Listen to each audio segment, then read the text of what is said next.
Je commence par démontrer que pour tout entier k supérieur ou égal à 2, 1 sur k est inférieur ou égal à l'intégrale de k-1 à k de 1 sur x dx. Alors pour faire cela, je vais essayer de minorer 1 sur x sur les intervalles du type k-1, k. Alors bien sûr, si x appartient à un intervalle du type k-1, k, j'ai x qui est inférieur ou égal à k. Et donc, 1 sur x est supérieur ou égal à 1 sur k. Il n'y a aucun problème pour effectuer ce passage d'inégalité parce que les intervalles du type k-1, k, du fait que k est supérieur ou égal à 2, sont strictement inclus dans 0 plus l'infini. Je vais donc pouvoir partir de l'inégalité 1 sur k inférieur ou égal à 1 sur x. Je vais appliquer l'intégrale de k-1 à k à chacun des membres de cette inégalité. Je vais donc obtenir intégrale de k-1 à k de 1 sur k dx inférieur ou égal à l'intégrale de k-1 à k de 1 sur x dx. Je vous rappelle que cette manipulation est tout à fait valide parce que j'ai ici k-1 et k qui sont rangés dans le bon ordre, c'est-à-dire que j'ai k-1 qui est plus petit que k. Je poursuis en effectuant le membre de gauche. Alors, il s'agit de calculer l'intégrale de k-1 à k de 1 sur k dx. 1 sur k, c'est une constante. Donc, une primitive de 1 sur k, c'est 1 sur k fois x, que je devrais prendre entre k-1 et k. Ça va donc me donner 1 sur k fois k moins 1 sur k fois k-1, ce qui est égal à 1 sur k facteur de k moins k plus 1. Donc j'obtiens, une fois que j'ai éliminé les deux petits k qui figurent dans la parenthèse, tout simplement 1 sur k.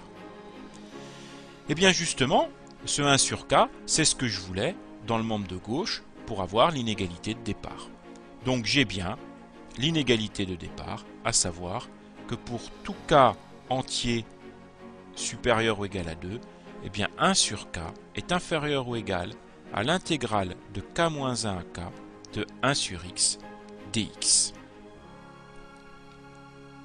Alors maintenant je vais m'intéresser à une suite un qui vérifie l'inégalité u1 inférieur ou égal à 1 plus 1 demi plus 1 tiers plus etc. jusque 1 sur n-1 et ceci pour tout n supérieur ou égal à 2. Je vais utiliser l'inégalité précédente pour majorer chacune des fractions qui figurent dans la somme. Alors, le 1, je ne peux pas le majorer. Par contre, 1 demi, je peux le majorer. On est avec petit k égale 2. Compte tenu de l'inégalité que j'ai démontrée juste avant, ça va donc être égal à l'intégrale de 1 à 2 de 1 sur x dx. Le 1 tiers, je le majore de la même façon. Donc je vais obtenir cette fois-ci l'intégrale de 2 à 3 de 1 sur x dx. Etc. jusqu'à la dernière fraction que je majore. Alors dans ce cas, j'aurai petit k qui sera égal à n-1. Donc la borne inférieure de l'intégrale, ça fera n-1 moins 1, c'est-à-dire n-2. Et puis la borne supérieure, n-1 de 1 sur x dx. Maintenant que j'ai fait ça, ici, je vais pouvoir utiliser la relation de Chasles avec l'intégrale. Parce que j'ai l'intégrale de 1 à 2, suivi de l'intégrale de 2 à 3, etc. jusqu'à l'intégrale de n-2 à n-1. Donc, si je continue, qu'est-ce que j'ai?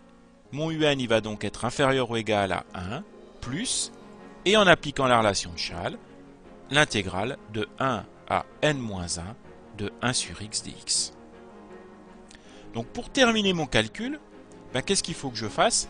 Il faut que j'évalue l'intégrale de 1 à n-1 de 1 sur x dx. Une primitive de la fonction qui a x associé 1 sur x, c'est logarithme népérien de x, qui devrait être donc pris entre 1 et n-1. Je vais donc obtenir logarithme népérien de n-1 moins logarithme népérien de 1.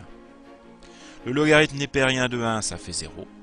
Donc il me reste logarithme népérien de n-1. Ainsi, je vais avoir un qui va être inférieur ou égal le 1 qui n'avait pas été majoré depuis le départ, qu'il faut bien sûr réécrire, plus logarithme népérien de n-1 que j'ai obtenu en calculant mon intégrale.